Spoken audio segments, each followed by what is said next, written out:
The Miami Hurricanes have the best resume in the country, but the AP Top 25 voters haven't seen enough yet to make the Canes number one.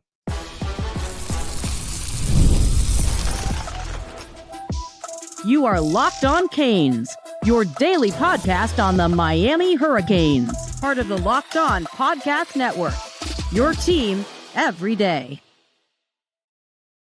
Happy Monday, if there is such a thing. And yeah, when you're state champs for the second straight year, when you're 5-0, when you beat Florida State, you beat Florida a few weeks ago, there is such a thing as a happy Monday. I am Alex Donno, University of Miami alumnus, co-host of Locked On ACC and host of Postgame on the Hurricanes Radio Network. And thank you so much to the everydayers for making Locked On Canes your first listen. We're available free wherever you get your podcasts. We're free on YouTube. We're part of the Locked On Podcast Network, your team every day.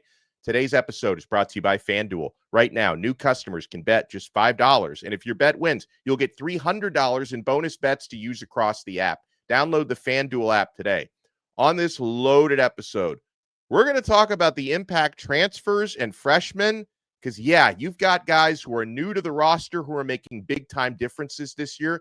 We'll review the win at Florida State, which sees Miami 5-0 and sees them as state champs. And we'll talk about Miami moving up, but not all the way up in the AP Top 25, as it's not Tuesday, but he's here anyway. Bruce Warner, the truth teller, is with us. Bruce, you talk any trash these last couple of days? I don't know if you have as many friends, and I even have relatives who are Florida State fans, but I showed mercy. I haven't even yet texted my cousin who's an FSU fan because I'm going to let my relatives mourn for a couple more days before I hit them up. How about my wife and her entire family? They're all Florida States. They didn't even let me go over. Oh, I did. I went over last night. We brought in all the grandchildren were there. We had pizza, whatever, but no one talked about it. Nobody wanted to talk about it because, anyway, kudos to Mario. Kudos to Hetherman. This was like a 3-quarter game. And it was like 2 different games. And Castellanos, he's a tough, feisty player. He's good at what he does. He's not really a throwing quarterback. He missed a lot of people. But one thing you can say about him, he's got a big mouth. Boy, does he like to run his mouth before and after the game, running his mouth. Crying on the sidelines like he thought they were going to win this game. Come on. But look, there's a lot to talk about. I know I get called negative a lot. I'm not being negative. I'm being factual here. This is the 3rd game. Notre Dame, we blew a 21-7 lead. Florida, we were up 13-0. We almost could have lost. And the other day, we were up 28-3, and they scored 19 unanswered points. Not 19 points in the 4th quarter, and we scored 10. Unanswered points. What is going on, and why is this happening? And this could definitely cost us a big game. It could cost us a game in the playoffs. So I'm asking you guys, I'm not just being negative. I want to know, what do you think is the problem here? Are we being conservative? I thought the defense in the 4th quarter, they were playing a little softer, obviously. But that kid made some spectacular plays. Guys were getting open in the secondary, and that hadn't happened in the first 3 quarters of the game. So what's going on here? Now, I saw the press conference. You saw it with Mario. He was happy. They now own the state, whatever. But he's not happy. I know he's not happy. I'm sure. I don't think he wants to be happy. Like I don't think Mario ever wants to be like, That's you know correct. what? He likes that edge. We have the team. I think he always wants to have something to be able to nitpick and correct. Well, he's got something now because I'm not happy with that. That really, I never thought we would lose. But exactly. I never did either. Yeah. But had they recovered the onside kick, we could have lost 29-28. But also, if we hadn't had, 3 personal foul penalties in the 4th quarter and given them 45 free yards, and if we had made a couple of 4th down stops, like it's still like, and some of it, listen, I'm not going to completely excuse the conservatism, and we'll get into it. But also, like, Mario doesn't literally have a PlayStation controller to control the execution. The execution has to be there as well. So we're going to circle back to that because I do have a couple of quotes from Mario Cristobal talking about the 4th quarter and what didn't go right in there. But I don't want to start with that because I want to start with the fact that Miami's 5-0, and now Bruce, they move up 1 spot in the AP Top 25. Miami, based on resume, jumps over fellow undefeated Oregon, but they're still behind undefeated number 1 Ohio State. Now, even though, Bruce, I believe Miami has the best resume in the country so far, especially compared to Ohio State and Oregon, who they just jumped in front of. I think you and I, though, we're on the same page that, like, we're okay not being ranked number 1. I don't care. I don't want to be. Let the pressure be on Ohio State. I don't want that pressure. Right. And in week 7, like, who cares if you're number 1 or number 2 in week 7? Doesn't matter whatsoever. And Ohio State, they're the defending national champs. So if 4 of the AP voters want to lean to them because they're the defending champs and they haven't lost yet, I'm fine with that. I mean, I would say, though, in the case of Miami, Bruce, Miami's victories just got to win on the road at number 18, Florida State. They beat Notre Dame to start the season, who was number 6 at the time. They beat USF, who is ranked again, by the way. They were number 18 the time Miami beat them. And Miami beat Florida, who just beat number 7, Texas. Ohio State's best win was against Texas. Just lost to Florida the other day. So and that was a home game, too. Resume. That was a home game, too. Yeah. Look, Florida State is ranked 25. They're 3-2. They're 2 out of the 3 wins are against junk teams. Yeah. I don't know how. I mean, they fought hard, but literally for 3 quarters, they looked awful. I don't know how. And then you got Virginia is in there now. Yeah. And Georgia Tech is in there now. I know we don't play either one of those 2 teams. We don't. And by the way, none of the 3 play each other. So is that it? I didn't even see that. Wow. So Miami, Georgia Tech, and Virginia, none of the 3 play each other. So I'm not necessarily expecting this, but if we get a scenario where all 3 are undefeated in the ACC at the end of the year, the tiebreaker, I think, would come down to winning percentage of common conference opponents. So you would essentially run the table. But if have all a loss 3, yet? No, none of those 3 teams have an ACC loss. So if they all win out the conference schedule, it comes down to a tiebreaker that we have no control over. Can you imagine Virginia against Georgia Tech for the ACC championship game? And we're number 2. We're number 2 or number 1 in the nation. Could you imagine that? Could you imagine? You might as well shut the conference down if that happened. Like, just shut it down. Like, it's you don't have an ACC would be ridiculous. So Texas is a fraud now. We obviously know that. Yeah. Right. Yeah, and they got Oklahoma next. And like, I know, so I don't know if John Mateer probably not going to be back for that game, the Oklahoma quarterback, but there is some buzz that he might be able to come back. But I think Oklahoma can beat them anyway because Arch Manning is a problem. And if you notice when I think Caldwell, I think is the name of the backup quarterback, when he came in for a couple plays for Texas, he was actually hitting passes downfield, and then they bring Arch back in there, and the offense completely stalls again. They're terrible. They are terrible. Well, look, a lot of these teams still play each other. A lot of these teams. Yeah. Does Ohio State play Oregon? Yeah, right. They do. Yeah, I think so. I mean, so people are going to this is all going to get mixed up. But to me, we have the schedule that we just keep rolling. We got to be in the top 2. Yeah. If Ohio State wins out, they'll be a 1 seed. We'll be a 2 seed. But we got to get into the playoffs. We got to get to the ACC title game. I don't care who we play. We got to smack the hell out of them. But I'm nervous about these stupid games. We have no business doing this. Yeah. I mean, we are so good.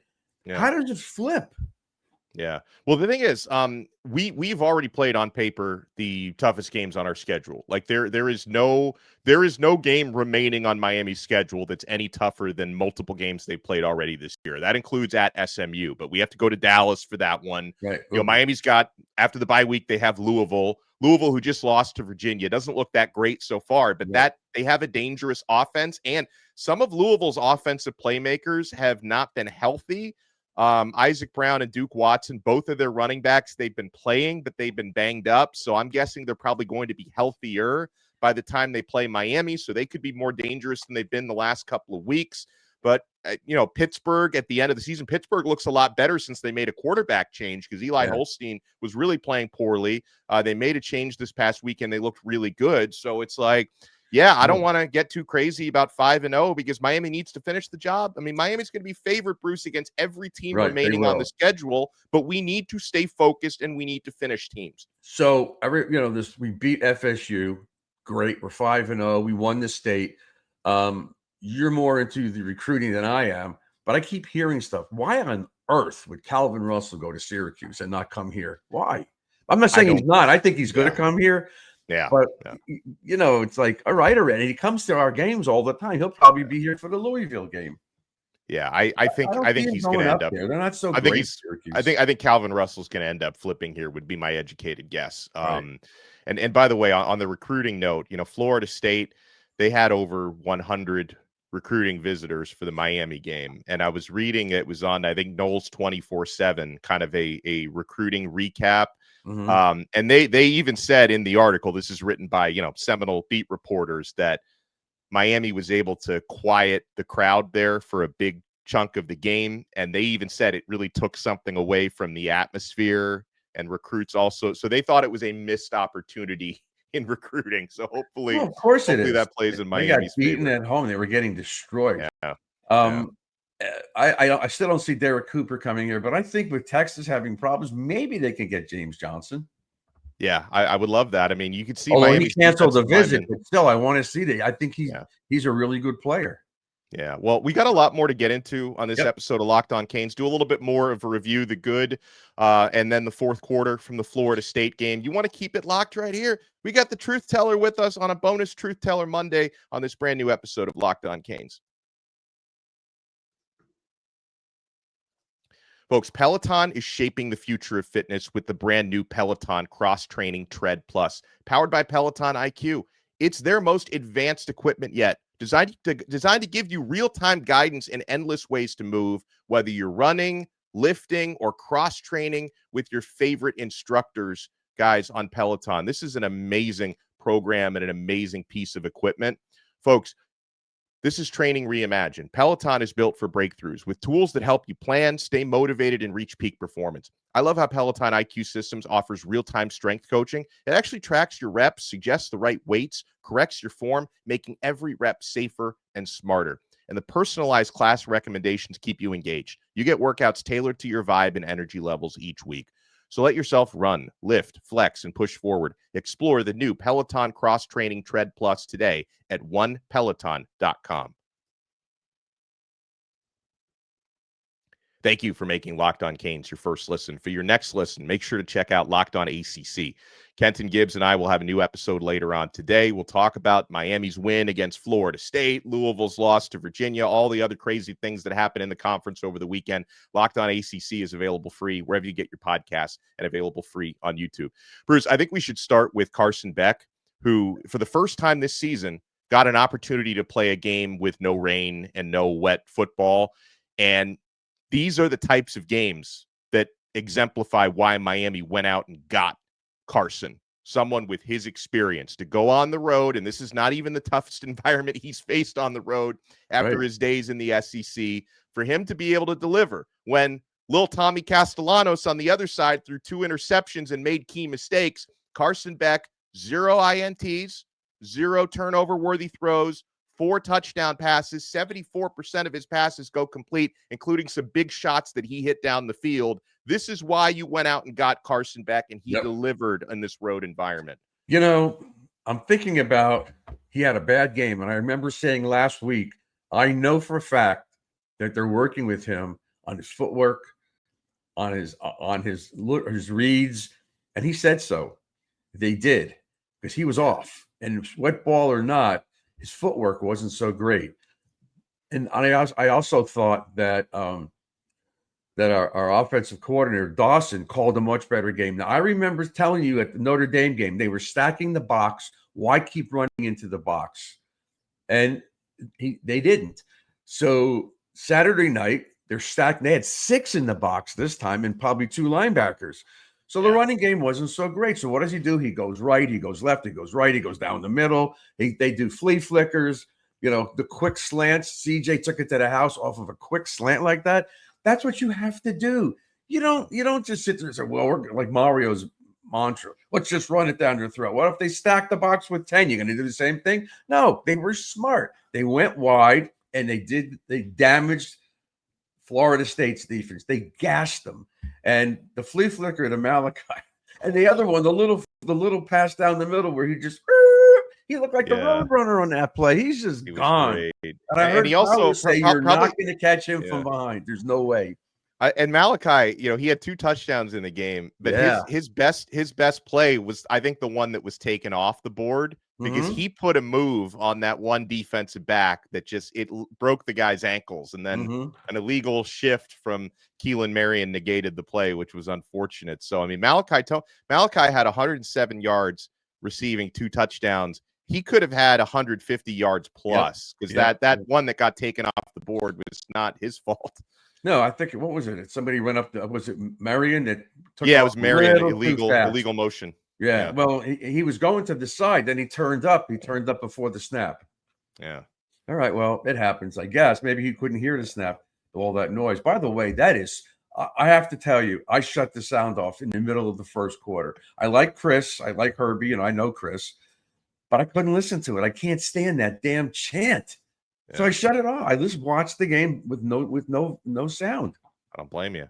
And by the way, you mentioned praise for Corey Hetherman. Yeah, we've got to talk about how prepared Miami's defense was. I think was the big thing because when Florida State and Gus Malzahn, his offense, it's been effective for a very, very long time, but it's very gimmicky, Bruce. Like there is a lot of the motion, a lot of the eye candy, and a lot of the success that Gus has calling offenses is really predicated on the other team, A, not being prepared, and B, also not having the athletes to match up with it. Miami had both of those things. Miami had the athletes and the quickness to swarm to the football, but didn't it feel like every time Malzahn, when he was doubling up those double flea flicker, jet sweeps that he loves so much, whatever you call those plays, like Miami seemed to be ready and sniff it out. And then there was also the play when Bryce Fitzgerald got his interception. They did that goofy thing, and I think on TV they thought the snap was accidental. No, that was absolutely the way it was designed. Right. It was a trick play. It was a trick play because Castellanos and the running back both looked to the sideline like they were getting the play, and then Castellanos clapped for them to snap it while he was looking the other way. They thought they could catch Miami off guard. Miami was completely ready for it. So Corey Hetherman, I give him so much credit. He had the extra week to do it, but he did his homework on that offense. And the other thing is that last year when our defensive line was stunting and was all over the place, this time these guys go right up the field. They're in the backfield. And if something happens where they can't catch Castellanos and he's running for the most part, they had other guys ready to do it. I saw Torrey spying him. I saw Jacoby Thomas spying him. And they switched it up so he didn't know which guy was spying him. Yeah. What, he had 67 yards? That's not going to beat Miami with something like that. And he had 200 and something yards passing, most of it in the fourth quarter. But again, he missed a lot of wide open guys. He got baited into that throw. Who got that one? Was that Jacoby again? Yeah, the interception in the end zone. He got baited. Yeah, Jacoby was the one in the end zone. Yeah, right. And Fitzgerald, when you look at that play, who was he throwing it to? I don't know who he was throwing it to because there was no Seminole near the ball. He heaved it because the pressure got on him, and he heaved it up there. Right. So those are mistakes that he has to live with. He made those plays. Yeah, he's an exciting guy to watch, but I want him to be my quarterback over Beck. Hell no. Hell no. Well, and also, and I talked about him a little bit last week, Castellanos. It's just kind of how he is. Like, he doesn't really have a filter with how much he talks, and he doesn't intend to do it in like a mean-spirited way. It's just he just doesn't have a filter. Like, before the game, he said in an interview with Gramlich and McLean that we're talking about his defense, we're going to force Carson Beck to make the mistakes we know he can. Like, we're expecting that guy to make mistakes, when it was actually Tommy who threw 2 interceptions. Look in the mirror, bro. So you're the one that made the mistake. Well, and then he also, he said in that interview, he also basically said that the game was going to end with Florida State fans storming the field. Didn't go so well. So it's he said that too. He can't help himself. Like, he always, even when he's not trying, he finds a way to give bulletin board material every single week, this guy. Well, that's his stupidity. Just don't do stuff like that. But now I guess they're eliminated because we would have to lose 3 times.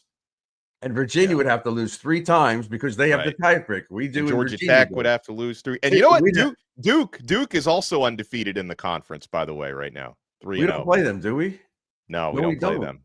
I think they play some of the other ones though. Listen, they either we're play going to the title Virginia or game, and Georgia that's the Tech end or of it. both. If it was up to me, I'd rather go and play Georgia Tech, not even Virginia or Duke. Yeah. Because Yeah. we owe them big time. Big time we we owe do. them. And I want them. I want to shut them up once and for all. They're well coached. He's a really good coach. But you know what? They don't have anywhere near the talent we have. None. Yeah. Not even close. So all right. So what else is up? The transfers are spectacular. Yeah. Spectacular.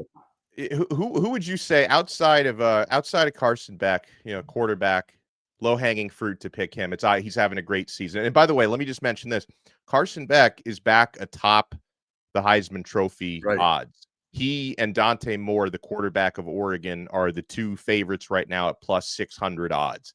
And Bruce, they finally, in a related note, they finally have odds for Ruben Bain, who had 11 quarterback pressures. By the way, Ruben Bain had more pressures than the entire Florida State defense had against Miami with 11 pressures. So Bain has plus 15,000 odds. There are 40 players in front of him on the list. Really? So, yeah. But you know what? You talk about that, but I think that's foolish to talk. He's not going to win that. Let him He's win not the gonna win it, Defensive Player of the Year award and let him get drafted. Yeah. I just saw a mock draft, him going 11. Yeah. That's not, that's too low. I've seen others that have him going 2 or 3. Yeah. I see ESPN has Bain as the number one prospect right now. It doesn't necessarily mean he gets taken number one because somebody might, grab a quarterback like they usually do. But another thing, we were talking about this a little bit off air, Bruce. If we think about the expectations heading into the season versus reality after 5 games, so many people, including you and including me a little bit, were wondering about the receivers. I will say that watching a lot of practices, I felt pretty good about it, but everyone was asking the question, like, how are you going to replace Xavier Restrepo? How are you going to replace Jacoby George, Isaiah Horton? Like, how do you replace these guys from last year? Bruce, I would argue strongly, and I think I'm right in saying this, Malachi Toney and CJ Daniels are both better than anyone we had in the receiving room last year. That I would take them over, and this is no disrespect. Xavier Restrepo is one of my favorite Canes of all time, but I think Malachi Toney can be even better. I mean, he obviously doesn't have the career numbers yet, but I'll take Malachi, and I will take CJ Daniels over any of the outside guys we had last year. Well, a couple of times in Restrepo's career, he took it to the house. Yeah. But Malachi, anywhere from the field, he could take it to the house. Dumps it off to him. The slant they threw, he juked this guy and took off. He wasn't caught there was 3 Florida State guys chasing him, and none of them could catch him. And the one that was called back was an incredible play too. Oh yeah. He's very special. He's just special. CJ, we were hoping this could happen with him. We didn't know because he was not that productive last year, but he's good. And he's making all the plays and he's doing all the right things. Even he caught that bomb early in the game. He couldn't stay on his feet, but he caught it. That's all that matters. Yeah, he caught it. Huge play. Huge play. And I've even seen like LSU fans on social media. They see what CJ Daniels is doing in Miami, and they're asking the question, like, how come we didn't use this guy properly last year? Like, he wasn't getting on the field enough last year.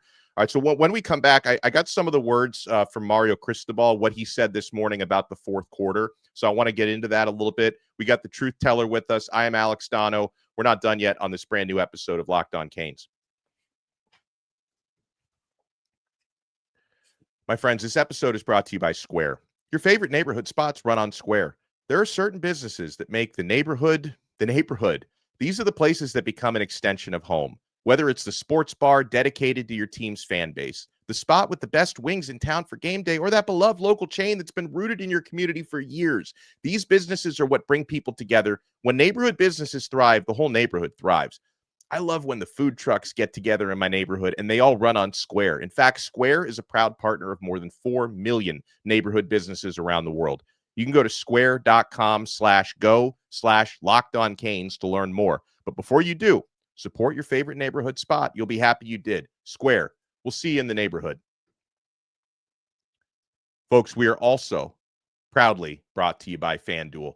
The NFL season is here, and FanDuel has an offer you do not want to miss. Right now, new customers can bet just $5 and get $300 in bonus bets if you win. That's right. Pick a bet, put down $5, and if it hits, you'll unlock $300 in bonus bets to use across the app. Folks, I love how FanDuel gives me so many ways to play. I've built parlays. I've tried player props, even follow the live lines during games. It makes watching football even more exciting when you got a little something riding on the action. Whether you're a casual fan, just love diving into the stats, FanDuel makes the game day experience so much better. So what are you waiting for? Visit FanDuel.com to download the FanDuel app today and get started. Thank you so much for making Locked On Canes your first listen. We're available free wherever you get your podcasts. We're free on YouTube. We're part of the Locked On Podcast Network. Your team every day. Look at that shirt. I'm all in. This is the first shirt I got after Mario signed with us. Really? I'm all in for Coach. That's what he said at the presser, right? I'm all in. And then on the back of it says "Win the State." So, and this is 4 years old already, this shirt. But you know what? I think it was appropriate today because, you can't. I think all the talk about he's overpaid, blah blah. That's got to go away already. You got to leave it alone. It wasn't for him, he wouldn't be here. Well, and you think about, how many coaches could do at Miami who wanted to be at the time, because remember at the time Miami hired Coach Cristobal, like it's not like you could have had any coach in the country, and I love Coach Cristobal, so I'm not saying that to downplay him, and the fact that he is a Miami Hurricane and he understands what makes this team, this community, this university, this football program tick.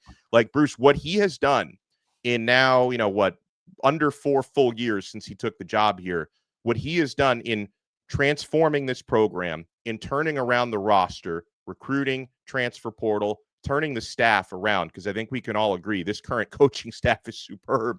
What he has done to raise the standard and to make Miami nationally prominent, we are so lucky to have this guy, right? Yep. And we can bitch and moan and nitpick about whether we should have kicked the field goal or gone for that 4th down and whatever, but if you zoom out, I think we have to understand that Miami would not be nationally prominent right now if not for Coach Cristobal.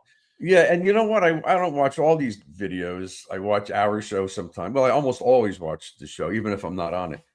But Josh Pate, I don't know him. Personally, I don't. But he made a comment after the game. He said, let me tell you something. I sat like field level. He was at the stadium, and he sat kind of low. Him there. Yeah. And he said, I got to tell you something. I've been to Ohio State. I've been to Michigan.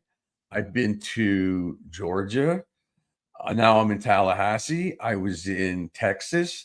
I have not seen a team as massive as this Miami team. They are big. They are strong. They are fast. They are clearly the most impressive looking team I've seen all year. They are just... They're not, no one's even in their league. It's just, they're so big. Look at the offensive line. My God, they come off the bus without any equipment on. They look like, something from Jurassic Park. They're so damn big. He referred to our guys as creatures. He said creatures. But you know what? That's good. That's good. Yeah. I'll take it. I'll take it. So what else do we want to talk about here, buddy? Well, here's what Mario Cristobal said. He was on with Joe Rose this morning, about the 4th quarter. Florida State scored 19 points in the 4th quarter to make the final score look a lot, closer than it really was. Miami wins 28-22, despite having the 28-3 lead. Coach said, quote, I think sometimes the simplicity of rivalry games runs its course. You are never secure in it and never completely out of it. Goes back and forth. Play calling wise, we played the stuff we felt great about in the game and other stuff that we thought could hurt them. And some penalties and self-inflicted wounds hurt us, and lack of execution hurt us. We got away from playing complementary football, and they did a great job of sustaining drives with 4th down conversions. He said on the team learning from the 4th quarter, quote, when you're up 28-3 and you get the ball, you have a chance to really slam the door. We take it personally when we don't. We want to improve that part of it. The ability to learn while you still won is awesome. The ability to learn your lessons without feeling the consequences of a loss is awesome. There is zero complacency in the building. So, that 4th quarter, the silver lining of that is Mario can use that for the next 2 weeks to keep this team focused. You know what? But he needs to look in the mirror, too. He should have kicked that field goal. I don't care what anybody says. He should have kicked it. I understand what your argument was, but I don't agree with it. The kid has missed like no field goals this year. What was it, a 40-yarder, maybe a little longer So than yeah, that? like a 41 yard or something like Yeah, that. I mean, he Yeah. could have made that. We've been up 12. 31-22, Been which up 12, means yeah. they need 2 touchdowns to beat us, as opposed to 1 touchdown. Or even if it was 31-22, it would have been they needed 2 scores, right? Well, so the field goal would have put us up 12. We were up 9. So it's still. So I think the counter Oh, it was argument is 19-28, right? It would have put us up 12. would have They put us up needed 2 12. Yeah. touchdowns to beat us. Right. So I think the logic was, and again, like I'm playing devil's advocate here, because it's not, because I want people to understand that like these decisions are not just made randomly. That whether you agree with the logic or not, there is logic for why they make these decisions. I think the thought process was, if we kick the field goal, we're still up 2 scores. We're up 2 scores regardless. 2 possessions is what they're thinking, and if we go for it and we get the first down, and they were close because Malachi Toney was open. Beck just threw it a little bit early and lofted it under the pressure, which so they didn't execute the play. If they had gotten the first down, the game is completely over. And then I think, the fear there, if you kick the field goal, is if you miss the field goal, it's worse potentially because of the field position you give up.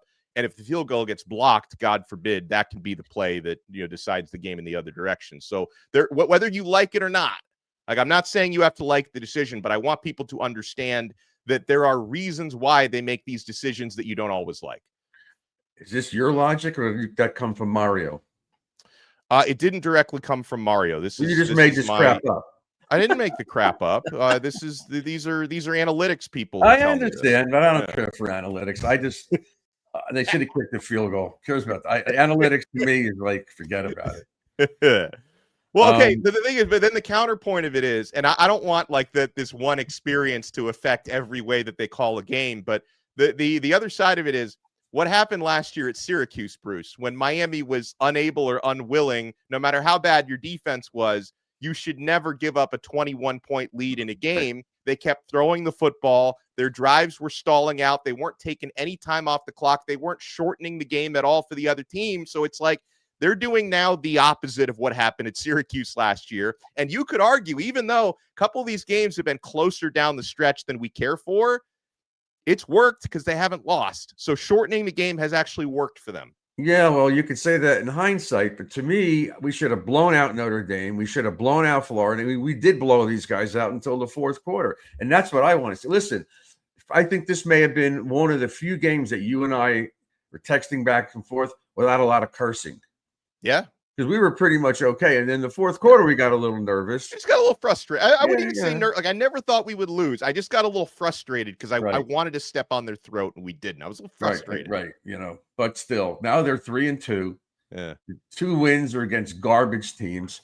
So how good are they really? I don't really know. I don't really care anymore. We're done with them, Yeah. And maybe the end of the season, maybe that Florida State game might be a good game. Because Florida whooped Texas. They look good. They did look good. Now they play where? At A&M? Yeah. I'm not sure. Yeah, I think at A&M. I know they play A&M for sure. It's at. They're on the road. So let's see what they do in this game. They're a hot team, A&M. Hey, well, in Florida, if they can save Billy Napier's job again, I'm here for it. Yeah. Well, we don't play them next year, do we? We may never play them again unless it's postseason, like they're going to the 9-game conference schedule. So that go ahead if you have any parting comments. But I started it before. So the victory, the recruiting, we beat Florida State, we beat USF, Bethune. So what do you think? Are there guys that are on the bubble? Are there guys on the bubble that haven't committed, or almost everybody we want is committed? Almost everybody we want is committed somewhere. So I think it's about obviously not only closing out the players that we have committed, which you feel really good about based on how good this team is, that anybody, if you were worried months ago about maybe losing like Jordan Campbell or Samori and Wingo, like these guys seem locked into Miami now.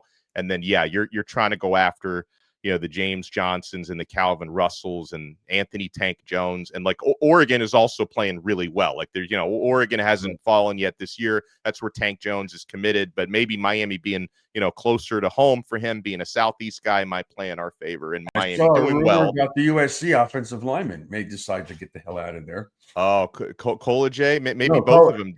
There's another guy that went out there, another O lineman. Oh yeah, the other one from IMG. From Yeah, IMG. He's yeah, out in yeah, USC too. yeah. They got I two of saw them. both Yeah. of their names on a possibility. If they're going to flip, they may flip back to Miami. Why not? Look at the difference Why in not? the Why not structure, us? the organization of the teams. Yeah, I love it. Well, we appreciate the truth teller as always. We'll run it back tomorrow. Everyone, make sure you smash the like button, subscribe to Locked On Canes, subscribe on Apple Podcasts, Spotify, YouTube, wherever you get your pods, and we'll talk to you again next time on another episode of Locked On Canes. We won the state. You sound like CJ Daniels now. Yeah. Well, no, you'll put the U upside down. That's what they do to us. Isn't this the Longhorns? Aren't they like this? What are the Longhorns? It's like the horns, like the Oh, the horns up or stupid the horn. horns down. Yeah, you put the U down. You can't do that. It's blasphemy.